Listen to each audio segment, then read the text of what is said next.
Ntendeeza Kristo, neebaza Katonda olw'ekirabo eky'obulamu ate era musiima nnyo oyo atusobozesezza okuba nga tukyasobola okwatula nti Yesu ye Mukama. Njagala atya okusiima gwe yenna atutte eddaala eri ogenda mu maaso n'okuba nga weekuumira mu byawandiikibwa. Bayibuli etunyweza era etuzaamu amaanyi okubeera nga tubeera nga tuli bayizi ab'ekigambo kya Katonda ate nga tusobola okwekkaanya ensonga ez'enjawulo. Nga bulijjo amannya mazima Kenneth, era olunaku lwaleero njagala kubeera nga neeyongerayo wamu nammwe mu kitabo eky'Ebikolwa by'abatume nga tutunuulya essuula ey'omukaaga. Akatundu akasooka twogera ku batume wamu n'obukulembeze bwabwe mu ntandikwa y'ekkanisa. Abatume wamu ate era n'obukulembeze bwabwe mu biro ekkanisa byatandikiramu. Singa oba wekkaanyiza ebyawandiikibwa bulungi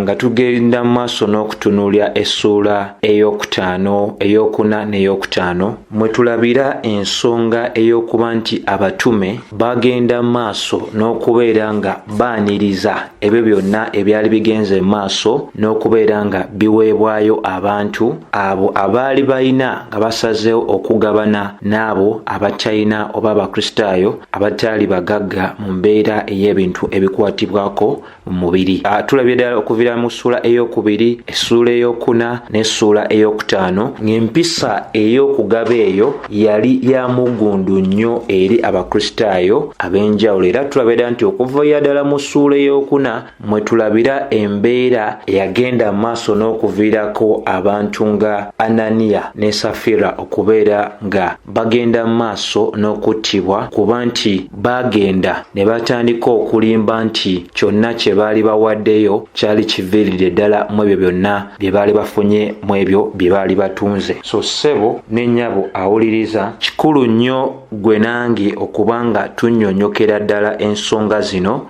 kubanga tutegeerera ddala nti ebintu byonna ebyaweebwayo abakristaayo nga babiwaayo eri abatume okubigabira abantu abaali abanaku, Bayibuli etusomesa bulungi nti teri n'omu yagenda mu maaso n'okukakibwa okukola ekyo kye yagenda mu maaso n'okuba ng'akola. So omuntu yalina kubeera ng'awaayo mu mutima omulungi, ng'awaayo mu kwagala, watali mbeera yonna yakusindikirizibwa. Era Katonda ateeka okulabula ku buli muntu yenna eyali agenda mu maaso n'okulaga nti yali kitundu ku ekyo ekyali kikolebwa mu kkanisa, naye ng'ate mu ngeri emu oba endala ebigendererwa byali si birungi ate nga byali tebikola ki, tebigulumiza Mukama Katonda waffe. So nga bwe twagenda mu maaso n'okuba nga tulaba, bwe mba nkujjukizaako katono mu ssuula ey'okutaano olunyiriri olusooka n'olwokubiri lutulaga nti awo waaliwo omwami eyali ayitibwa Ananiya wamu ate era ne mukyala we eyali ayitibwa Safira abaatunda ebyobugagga byabwe olwokubiri, naye ne babaako ekitundu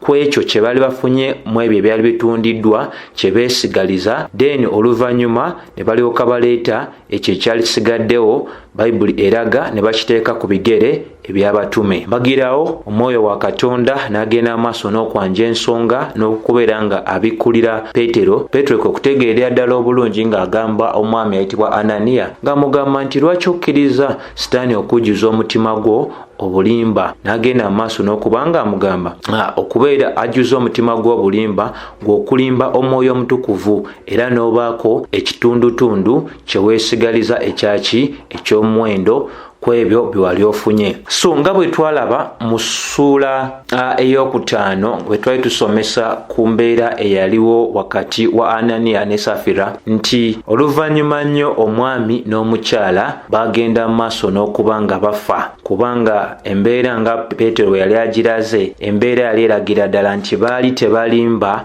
Peetero ne baali balimba Katonda omwoyo muki mutukuvu. So kuviira ddala ku ebyo ebintu ebyali bigenda mu maaso n'okuba nga bigabwa, awe tufujja embeera gye tulaba bwe tuba tweyongeddeyo kutunuulya essuula ey'omukaaga. Bayibuli etulaga nti mu biro ebyo bye bimu bye twalabye abatume nga babuulira enjiri, abantu bangi bagenze mu maaso n'okubeera nga bagattibwa ku kkanisa, n'okubeera nga abantu ab'enjawulo bagenda mu maaso n'okuyambibwako abakristaayo Katonda be yali asoboseza okubako n'ebyobugagga ebikwatikako. Bayibuli egamba ti mu biro ebyo, when the number of the disciples was multiplied, ti mu biro ebyo ennamba y'abayigirizwa bwe yagenda mu maaso n'okweyongera, there arose a murmuring, awo ne wajjawo embeera ey'okwemulugunya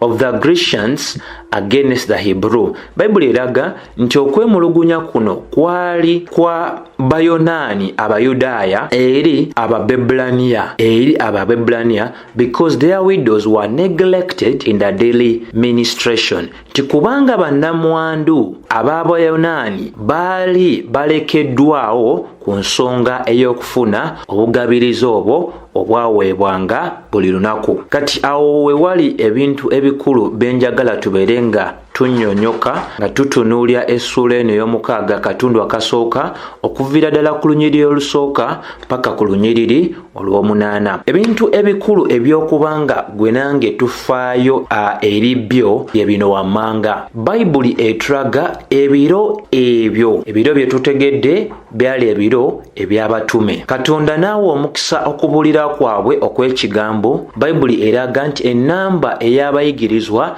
n'egenda mu maaso n'okubeera ng'ekola ki? Yeeyongera. Naye ekyava mu nnamba ey'abayigirizwa okuba nti yagenda mu maaso n'okuba nga yeeyongera, ate mwavaamu embeera etaali nnungi, era embeera eyo Bayibuli gy'etulaze nga y'embeera ey'okwemulugunya. Kati ssebo n'ennyabo awuliriza, kikulu nnyo gwe okubeera nga otegeera nti ebintu bino kuviira ddala mu mirembe egy'enjawulo egy'ekkanisa bibadde birabisibwa, bibadde bibeerawo, nti tewaliiwo Bayibuli wonna weetulaga nti obungi obw'abantu bwali bujja ku bwerere nga tewaliiwo mbeera yonna yakola ki? Yakusoomoozebwa. So tetulina okuba nga tutegeera nti obungi bw'abantu ebiseera ebisinga tebuvaamu kusanyuka n'okwewaayo n'okubeera ng'abantu bakula nnyo ate mu byaki? Mu by'omwoyo.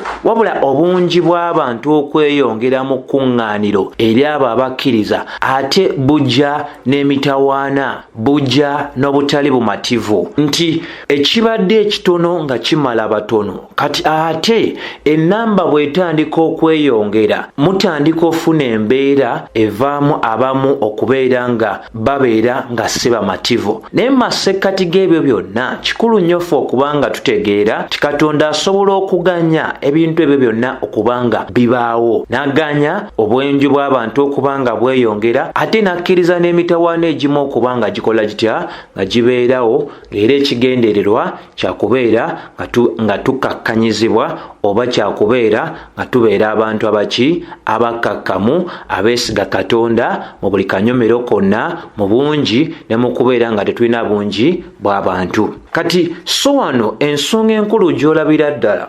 ey'okwemulugunya, ensonga eno erabikira mu mitendera mingi nnyo nnyini ddala. Wano tusobola okugamba nti ekyaleeta okwemulugunya kyava ku ebyo ebyali bigabibwa. Osobola osanga mu makuŋŋaaniro ag'enjawulo ng'ekyaleeta embeera ey'okuba ng'abantu bayina obumulumulu, bayina okwemulugunya, bayina obutali bumativu, newankubadde bayinza okuba nga tebaviiriddeyo ddala mu lwatu okubeera nga babwogerako.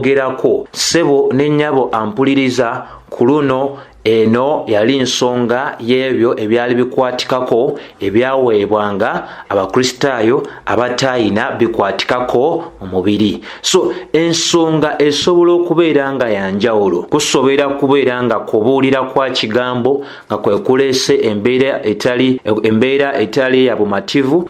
Esobola okubeera nga nnyambala mu kkanisa, esobola okubeera nga empisa z'abantu mu kkanisa nazo zisobola okuviirako abantu okubeera nga si bamativu. bumativu kisobola okubeera ekifo ekkanisa weeri oba enneeyisa y'omusumba oba kye tusobola okugamba obukulembeze obwo engeri gye buyinza okuba nga bukozeemu ebintu. Naye kyenjagala obeere ng'otegeerera ddala nti mu Bayudaaya mulimu emitendera, mulimu Abayudaaya nga tebaatwalibwa mu buwawanguse oba tebaatwalibwa mu buwambe. Abayudaaya abataatwalibwa mu buwambe Bayibuli beeyogerako nga Abayudaaya Ababebulaniya. Abayudaaya abaali baatwalibwa mu buwambe oba mu buwanguse ne batakkulira mu nsi yaabwe ya Isirayiri ne bayiga ennimi z'ensi gye baali batwaliddwa, Bayibuli beeyogerako wano nga Abayudaaya Abayonaani. Ne kitegeeza mu ngeri emu oba endala nti okwemulugunya kuno kugenda okujja abaali mu ntabiro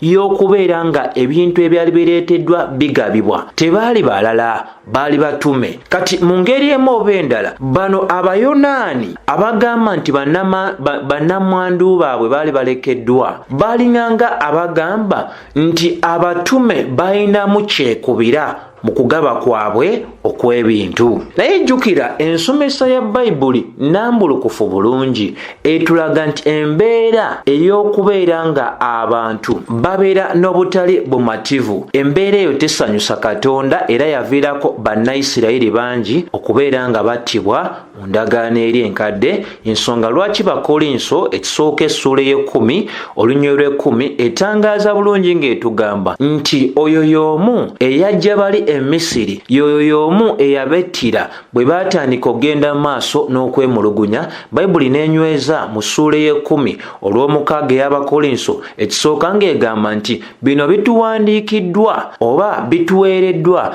okubeera nga tubitwala nga ekyokulabirako eri ffe, tuleme kwegomba nga bo bwe beegomba, tuleme okweyisa nga bo bwe beeyisa. Ekitegeeza ekintu kino bwe kiba nga kyalabikira mu ntandikwa y'ekkanisa, mu buto bw'ekkanisa ng'ekula, ekintu ekyo kyali kikulu nnyo okubeera nga kyalina okuba nga kigonjoolwa. So ekyali kitegeeza nti embeera eyo yali eggwanidde okubeera ng'ekola ki, ng'egonjoolebwa, kubanga obungi bw'abantu bwe bwaviirako ekintu ng'ekyo okubeera nga kyakola ki, kyaliwo. Tulaba mu Ebikolwa by'Abatume essuula ey'okubiri olunyiri olwa-41 abantu bangi beegatta ku kanisa, era kyeyensonga emu gye tulaba mu ssuula ya 2 olunyiriri olwa-47, era kyeyensonga yemu yaliwo abantu bagenda maaso n'okubeera nga bagattibwa ku ki, ku kanisa. Mu ssuula ey'okuna era yali ensonga yemu, naye tulabye ebyava mu kubeera nga abantu bakola ki, bagenda maaso n'okubeera nga bakola batya, nga beeyongera mu bungi. So ensonga enkulu nnyo eyotegeera waneeno nti Katonda akyawa embeera ey'abantu okubeera nga nga si bamativu. Bw'aba akyawa embeera, yagikyawa mu ndagaano enkadde ne mu ndagaano empya, embeera eyo Mukama akola ki, agikyawa. Ebintu byonna byava mu kubeera nti abantu baali bayambibwako kubeera nga babawa ebyo bye baali tebakola ki, bye baali tebalina, mu ngeri ebyokulya, ebyobujjanjabi n'embeera n'engeri ezaki ez'enjawulo zonna tusobola okuba nga tukola ki, tuzifaako. So gwe yenna asabirira obungi bw'abantu kisobola okubeera nga si kibi, naye kwe kutegeera obukulu bwa Katonda nti Katonda bw'aba akuganyiza okuba n'obungi bw'abantu, ate era kikulu nnyo gwe okuba ng'otegeera nti obungi busobola okujja n'emitawaana, ate n'obutono bw'abantu nabwo busobola okujja n'emitawaana. Naye ekisinga okuba nga kikulu kyonna, oba oyina batono oba oyina nga bangi oba nga oyina bangi, ekikulu kya kubeera nga kyonna kye tukola kiweesa Katonda ekitiibwa mu ekyo ekitono ne mu ekyo ekirabika nga kiki, nga kinene. So bwe mubeera nga muli batono, mukakase nti ebintu bye mukola biweesa Katonda ekitiibwa. Bwe mubeera nga muli bangi, mukakase nti ebintu bye mukola biweesa Katonda ekitiibwa. Y'ensonga lwaki Bayibuli enywereza ddala ekintu ekyo mu Befeso essuula ey'okumeka ey'okusatu olunyiriri lwa 21 nti Kristo agwanidde okutenderezebwa agwanidde ofuna ekitiibwa mu kkanisa ye. So ssebo ne nnyabo ampuliriza nti twogera ku kkanisa eyatandikibwa abatume nga ffenna bwe tumanyi Befeso era enywereza ddala bulungi mu ssuula ey'okubiri olunyiriri olwabiri nti abatume baali baalondebwa okuteekawo omusingi ogw'ekkanisa. Naye bino bwe bibanga byalabikira mu kkanisa eyali ekulembebwa abatume mu masekkati g'okuba ng'Omwoyo Omutukuvu yagenda mu maaso n'okubeera nga akola ebyewuunyisa ebiyitirira ku ndowooza z'abantu ng'akolera mu batume, ate ne tulaba embeera ng'eno okubanga yali mu kkanisa eyali egenda mu maaso n'okuba nga abatume be bagikulira. Ssebo ne nnyabo, kino kyakutegeera nti omulabe ayitibwa Sitaani, enkweze tezikoma nti newali obulungi era aba ayagala n'alabisizaawo obutali buki bulungi oba okulagirawo ebintuntu ebivoola, ebintuntu ebitanyuma, ebintuntu ebitasiimibwa. So bwe kibanga bwe kityo bwe kyali, jjukira ekitabo ky'Ebikolwa by'Abatume kituyamba okutegeera ebintu ebyaliwo ekkanisa ng'etambula n'emirembe egy'enjawulo, nga bwe tutalina kubeera nga tubibuusa amaaso nti bingi ku byo kusinza ku nneeyisa y'abantu, okusinziira engeri gye baanukula eri ababuulira ekigambo n'engeri abantu gye beeyisangamu mu kkanisa. Ebintu bino tulina okuba nga naffe tubisuubira okubeera nga bisobolera ddala okubeera nga birabisibwa mu biro byaffe. Bw'ebanga ekkanisa y'abatume yafunamu embeera ey'abantu okubeera nga tebaali bamativu, nga bali mu kwemulugunya, nga boogera obutonotono n'obuntuntu ebintu ng'ebyengeri ng'eyo, kuno kuba kulabula eri ffe ffenna abali mu mirembe gino oba abanaabeera mu mirembe ginakola ki eginaddawo, nti bwe kiba nga kyasoboka mu kkanisa embereberye, kisobokera ddala kkanisa ez'akaakati singa tetubeera beegendereza. Ekyo bwe kiba nga kirabisiddwa ne tutabaako mbeera yonna oba magezi ge tukisalira. So ssebo ne nnyabo awuliriza, bino ebyogerwako mu Bikolwa by'Abatume nsobola okugamba nti si bipya kaakati mu biro bye tukola ki bye tulimu. Okwemulugunya kungi, obutali bumativu bungi nnyo mu makanisa ag'emirembe gino gye tulimu. So bw'otunuulira essuula ey'omukaaga olunya olwokubiri, Bayibuli etulaga then the 12 called the multitude, nti olwo 12 ne balyoka bakola batya? Bayita abantu. Bagenda okuyita abantu, baali bamaze okuwulira embeera eyali ey'obutali bumativu. Ekikulu kye njagala nakyo okuteekako essira ye nnamba ey'e12 eyogerwako. Waliwo abamu abagenda mu maaso n'okuba nga bayisa mu butume bwa Matthew olugaayu nga bagamba nti teyali mutume wa nnamaddala, nti eri abatume baapapa oba baayanguwa okubeera nga bamusikiza ekifo kya Yuda, nti omuntu omutuufu ow'ekifo ekyo agwanidde kubeera omutume Pawulo. Ssebo ne nnyabo ampuliriza, ennamba ey'abatume 11 abalagibwa ddala mu Mako 16:14 tulaba waneeno mu ssuula ey'omukaaga nga tekyali nnamba ey'abantu 11, katulaba kaakati ng'eri nnamba ey'abantu 12. Bino biseera bya wala nnyo nga Pawulo talowoozanga nako, nga teri n'omu yali amanyi nti Pawulo aligenda mu maaso n'okuba nga akola ki? Akyuka ne yeegatta ku kkanisa eya Mukama waffe Yesu Kristo, nga bwe tunaalaba mu ssuula eno ey'omukaaga akatundu kaffe akookubiri nti abamu ku bantu abaatulugunya Sitefaano yali Pawulo, yali kitundu ku ekyo ekibiina ekyabo abaagenda mu maaso n'okuyiganya omudikoni eyali ayitibwa Sitefaano. So kati bwe tugamba nti Mathias teyali mutume mu bujjuvu, tuba naffe tetutegedde byawandiikibwa, kubanga essuula ey'omukaaga tegamba 11 ne bayita abantu, egamba 12 ne bayita abantu, ekitegeeza nti ekifo ekyali kimiisinga, ekyali ekikalu, kyali kyagenze dda maaso n'okuba nga kikola kitya? Nga kijjuzibwa. Ako kakulu nnyo kakola ki? kakubeera nga kategeerebwa. Kati ekirala ekikulu kye tusobola okusiima ku batume kye kino nti bwe baawulira embeera ey'obutali bumativu mu bantu tebaabeera eyo ne bagamba kasita ebyamagero bigenda mu maaso, abalema batambula, abazibe balaba, ne bakigala bawulira ne bisigadde. Tebaagenda mu maaso n'ogamba tetwagala kumanya abantu bakola ki bye boogera. Wabula Bayibuli etulaga nti bwe kyabagwa mu matu gaabwe ne bayitirawo enkumulitu y'abantu abo abaali abangi ne babagamba nti si kirungi ffe okubeera nga tulekawo ekigambo kya Katonda ate tuweereze eri emmeeza, tuweereze eri ebyetaago by'abantu ebikwatikako. Kati kino kyola mu lunyiriro lwokubiri kikulaga nti embeera yavaamu obutali bumativu abatume baagala ogigonjoola nga babeerera ddala mu kifo kyabwe ekituufu ekyali kibayitiddwamu okubeera nga babeeramu. So kye baasalawo kubanga bakola, abatume baasalawo okubeera nga tebaleka kigambo kya Katonda, okutandika okubeera nga baweereza eri ebyetaago by'abaki eby'abantu. Bayibuli kyeva egenda maaso ne twaga mu Lwokusatu nti n'olw'ensonga eyo abooluganda mutunule mu mmwe munoonyeemu abasajja 7 abalina obujulizi obulungi, abajjudde omwoyo omutukuvu, abalina amagezi, olwo tubawe omulimo ogwo ogw'okuweereza emmeeza. Olwokuna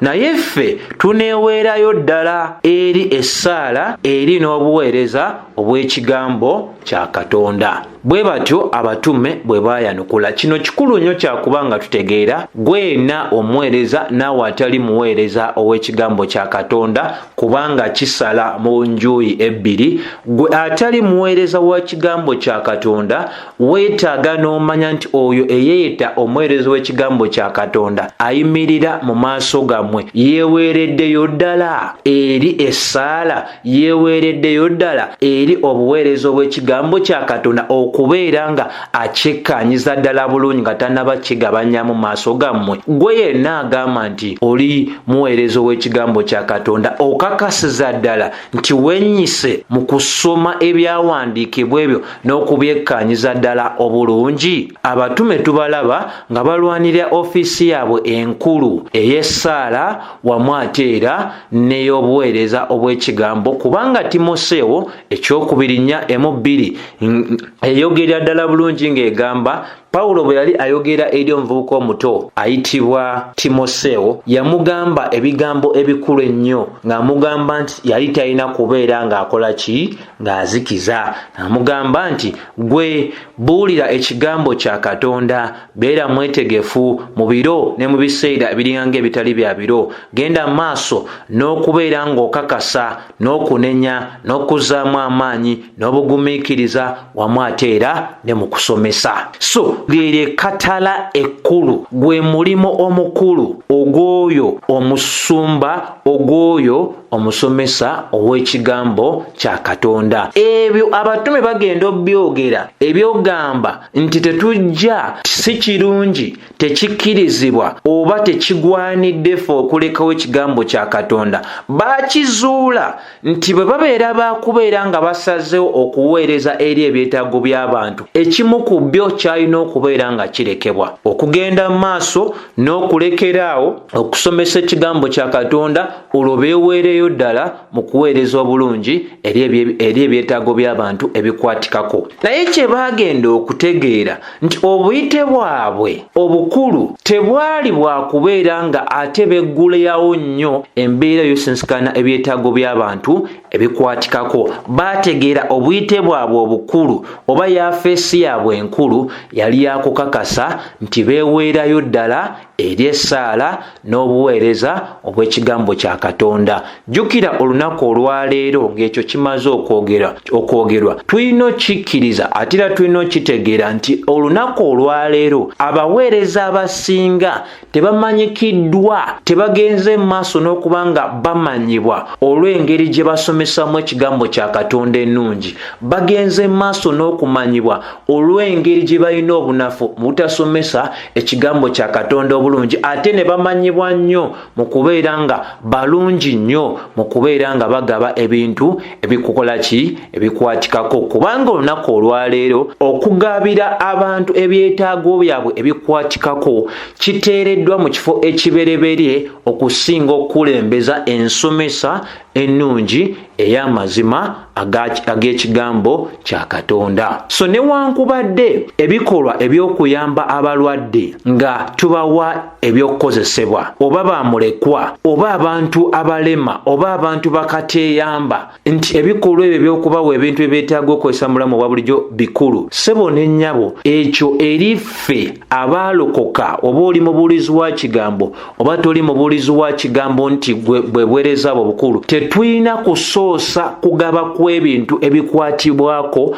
ne tusembyayo ekigambo kya Katonda. Gwowadde bulangiti, gwowadde essuuka, gwowadde sukaali, gwowadde sabbuuni, gwowadde school fees, gwozimbidde ennyumba, ssebo n'ennyabo n'obujjanjabi obwenza okuba ng'omuwadde bujje oluvannyuma lw'okubeera nti omaze omulaga ensomesa entuufu ey'ekigambo kyani kya Katonda. Y'engeri ya Mukama waffe yasooka nga basomesa n'agamba naye abantu bano beetaaga okufuna ekyaki ekyokulya. Talina gwe yaliisa ng'amala gamuliisa lwa mbeera yagamba nti bali tebalina kyakulya. Abantu abagoberera Mukama waffe baalinako amaka gye baava era yali amanyi baali baleeseyo ebyokulya. Kati naye yasooka nga basomesa olwo n'alyoka agenda maaso n'okubawa ekyokulya batambule olugendo nga balina amaanyi mu mibiri batuuke bulungi mu maka gaabwe. Naye ekkanisa eyaleero egamba funa eky'omubiri eky'omwoyo kiri kusanga olunaku olulala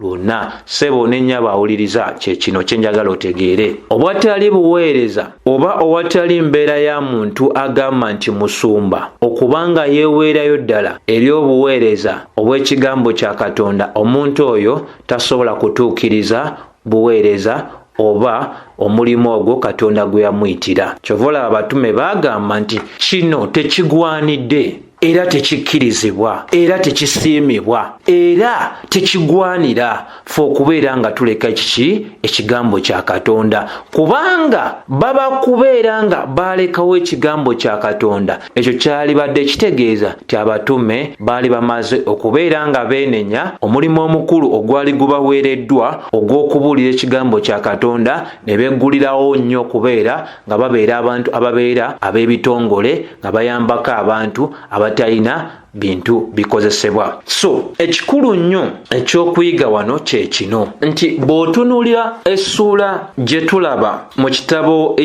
ekyakuva essuula ey'e18 olw'17 paka 26 lulaga Musa okusoomoozebwa kwe yalina mu kubanga abantu ab'enjawulo baalina okubeera nga bajja eriye abalamule wamu n'okubawa amagezi ku nsonga ezaali zigenda mu maaso n'okuba nga zibasoomooza. Wabula Musa kye yali yeerabira nti abantu baali bangi nnyo yali tasobola kubeera nga batuusaako obuyambi bwe baali beetaaga okubeera nga bafuna okuva eriye. Kati olwo gwe tusobola okugamba nti taata amuzaalira omukyala Bayibuli gweyita Jesero erinnya lye amuwa amagezi ng'amugamba kankubuulira ekyokola. Ojja kubeera nga gwe kennyini ogenda mu maaso n'okukoowa ennyo wamu n'okukooya abantu bano bangi nnyo. Ky'olina okukola kye kino wammanga, genda maaso n'okubeera ng'onoonya abantu mu masekkati g'abano abangi be weesiga b'olaba nga basajja bategeera. Ogende maaso n'okubeera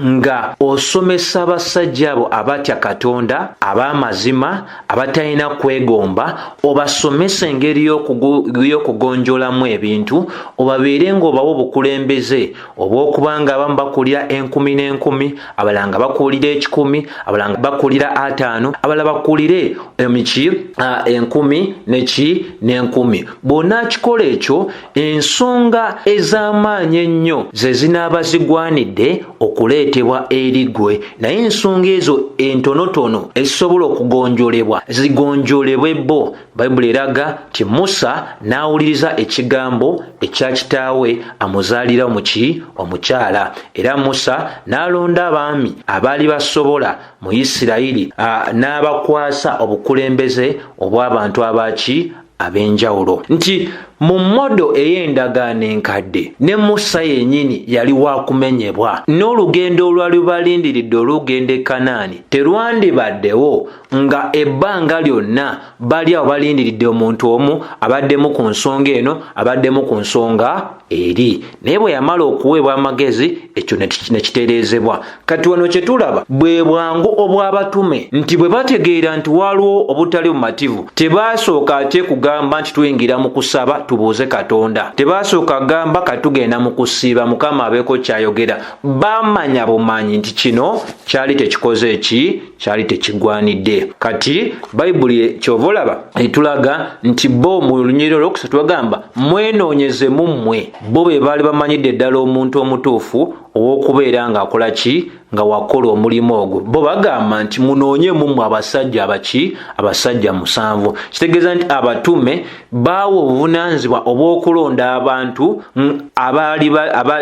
abantu ab'okuyamba ku mulimu ogwo nga babukwasa enkumuliitwe y'abantu. Mu bo abangi banoonyeemu abantu 7. Abatume tebaagenda mu maaso newankubadde bali bamanyi ekituufu ekyokukola, tebaakikaka bukasi ku bantu nga bagamba bo beerondedde abantu, kubanga embeera ey'obumulumulu baayagala bwe wabeerawo embeera bw'etyo ereme kubeera nga eteekebwa ku bo nate mmwe mwennyini mwenoonyeze abo be mukakasa. Olwo ffe tunaagenda mu maaso n'okuba nga tubasemba, tubasabire, tubaseeko emikono. So kye baakola abatume ne bakwasa ensonga eyo abantu, era ensonga bwe yakwasibwa abantu ne bakikola mu bwangu nnyo ne beefuniramu abantu abasajja 7. Ekyo kyakulabirako eri ffe. N'ekirala Bayibuli kyeraga ekikulu nti abatume tebaagenda maaso nakweyisa nga bannakyemalira, kye boogera oba kye baali balina okwogera ku nsonga eyo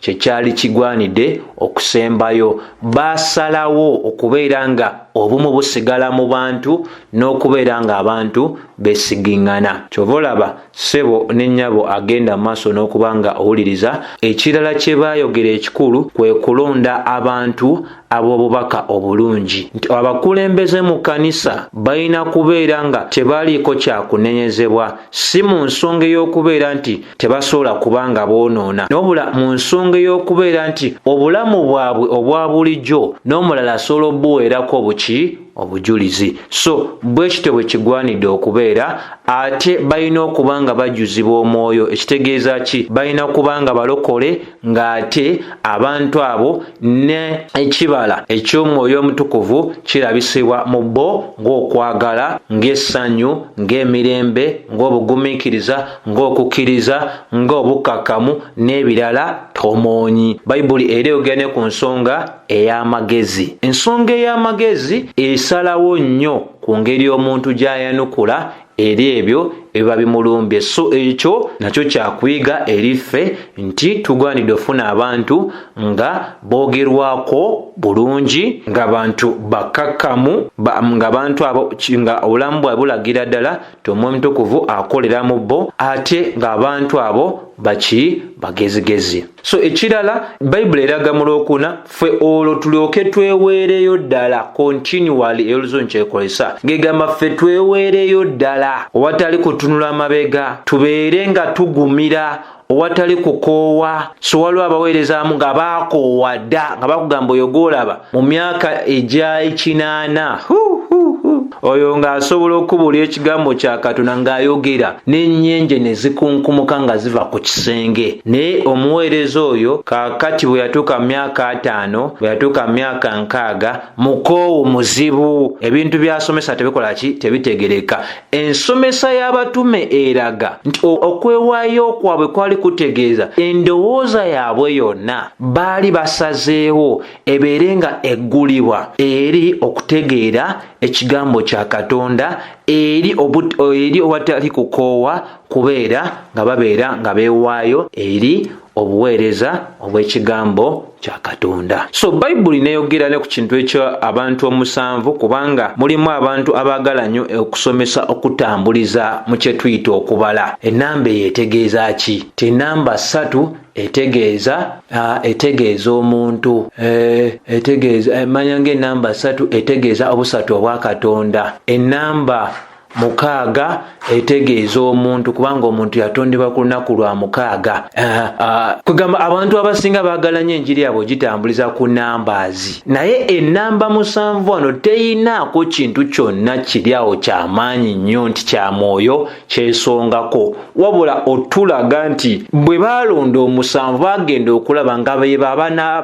bagwanidde okumala okubanga bakola omulimo ogwa buli lunaku. Bw'ogamba abantu 7 mu nnaku 7 kiba kitegeeza oba buli muntu kwabo 7 omu yalina okubaako olunaku lwakulira okubeera nga akwasaganya emirimu nga babaawula bateeka mu ofiisi ey'obudikoni. Omuntu ayitibwa omudikoni ye muntu aweereza ku mmeeza oba ye muntu ayitibwa omuweereza. Asobola okubeera nga musajja, asobola okubeera nga mukyala. Bayambako wano ne wali. So ekyo kikulu nnyo kyakubeera nga tutegeera nti obukulembeze bw'abatume tubulabira mu kubeera nga batandika okuteekawo mu luzungu kye tuyita church structures oba obukulembeze oba abantu ab'enjawulo okuba mu bifo ebyenjawulo okuyambako mu mbeera kati ng'eno gye tulaba ey'okuyamba abantu abatalina bintu, abantu abeetaaga okubeera nga baweebwa akasente n'ebintu ebyenjawulo ebisobola okuba nga bikozesebwa mu bulamu obwa bulijjo. Ekikulu nnyo wano gwe nanyi kye tulina okuba nga tutegeera nti abatume ensonga bajanguyira ne bafuna ekyokuddamu eriyo kubanga ekyo kyali kibi abantu okubeera n'obutali bumativu. Ate kya kye tuyiga batusomesa nti abantu abalina okuba nga balondebwa balina okuba nga batya Katonda, enneeyisa yaabwe nga nnungi, ng'ate abantu abo balina ekibala eky'Omwoyo Omutukuvu ekirabikira mu bulamu bwabwe. Ate ekirala kye tuyiga nti kwe kubanga abatume baali bagufu nnyo okubeera nga batulaga nti omulimu ogwali gwabaweebwa ogw'okusomesa ekigambo gwali mukulu nnyo eri bo okusinga ekintu ekirala. Ekyo nakyo kikulu eri omuntu omubuulizi w'ekigambo kya Katonda, obudde bwo osinga bumalira mu ki? So ekirala kye tutegeera mu ssuula ey'Olwokutaano Bayibuli egamba nti ekintu ekyo bwe baamala okyogerako ekyokuba nga abantu balina okulonda mu bo bennyini be balina okwerondera abaweereza abo, Bayibuli egamba ekintu ekyo kisanyusa abantu bonna, era ne balonda Stefani omusajja ali ow'okukkiriza, omusajja eyalina Omwoyo Omutukuvu, ne balonda Filipo, ne balonda n'omwami ono. Mu Bayibuli ey'Oluganda bwe mba ngyeyambisizza njagala kutegeera erinnya lye livaayo litya kubanga erinnya lyendaba mu Luzungu liyinza okubeera nga terijja kunyumisa kino kye tuli okwogerako. Olunyiriri Olwokutaano ekigambo ekyo ne kisiimibwa mu maaso g'ekibiina kyonna, era ne balonda Sutefano omuntu eyajjula okukkiriza n'Omwoyo Omutukuvu, ne balonda ne Filimpo wamu ne Kolo, ne balonda Nikanoli, ne balonda Timoni, ne balonda Pamena, ne balonda Nikolawo. So Bayibuli era neeraga asembeyo ddala amannya geego mu Luganda muganda wange. Olw'omukaaga Bayibuli etulaga abantu abo era be baalonda ne babaleeta mu maaso g'abatume, era abatume ne babasabira wamu n'obateekako emikono. So ekigambo ekyokuteekako emikono kirabikira mu Bikolwa Batume nnyo nnyini ddala. Kyekigambo kyekimu ekitegeeza okubeera nga omuntu oyo abeera akkiriziddwa mu lwatu oba yafeesi ye eba yakutandikira ddala mu kaseera ako ng'emikono gikoze ki? Gimugiddwako, kubanga aba amaze okubanga alagibwa eri ekibiina era ng'akola ki? Akkiriziddwa. Kye tuyita okussaako emikono oba confirmation kyali kitegeereza ddala ekyo nti omuntu ono alina ebisaanyizo byafunye asobola okubaako omulimu gwakola naye mu biro by'abatume kyali kisukkuluma n'okuweereza emmeeza kwabo bwe baali bataddeko emikono. Baali basobola n'okubuulira, baali basobola n'okukola ebyamagero nga bwe tujja okweyongerayo nga tulaba obulamu obwa Sitefaani ne Filimpo. Olw'omusanvu Bayibuli etulaga nti era ekigambo kya Katonda ne kyeyongerera ddala n'ennamba y'abayigirizwa neekubisibwamu mu Yerusaalemi nnyo nnyini ddala, era abantu bangi olulyo olw'abakabona ne babeera nga bagondera okukkiriza.